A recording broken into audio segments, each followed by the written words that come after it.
میرے ایک جگہ پہ باس تھے، پیسے بڑے اچھے کماتے تھے، مطلب بڑی اچھی ان کی پے پیکج تھا. ایک ہی جیکٹ پہنی ہوتی تھی انہوں نے، پوری سردی گزر جاتی تھی، وہ ایک ہی جیکٹ پہنتے تھے. اب میں واقعی بیٹھ کے سوچتا تھا، حالانکہ بری بات ہے، سوچنا ایسے نہیں چاہیے، لیکن میں واقعی بیٹھ کے سوچتا تھا کہ یا تو یہ ایک ہی ڈیزائن کی ان کے پاس کوئی 50 جیکٹس ہیں، کیونکہ لیکن وہ ایک ہی جیکٹ تھی، کیونکہ اس میں ایک جگہ پہ ایک پین کا مارک لگ گیا تھا، وہ پھر اسی طرح پین کا مارک لگا ہوتا تھا. خیر، میں ان کا مذاق نہیں اڑا رہا، میں آپ کو ایک ورڈ بتانا چاہ رہا ہوں کہ وہ اتنے پارسیمونیس تھے کہ وہ اپنی جیکٹ تبدیلی نہیں کرتے تھے. آج کا ورڈ ہے پارسیمونیس.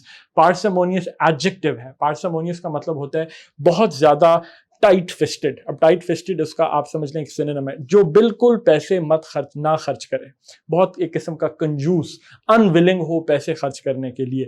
سینٹنس میں یوز کرتے ہیں my boss was so parsimonious he did not even buy himself a new jacket. The word is parsimonious, which is an adjective.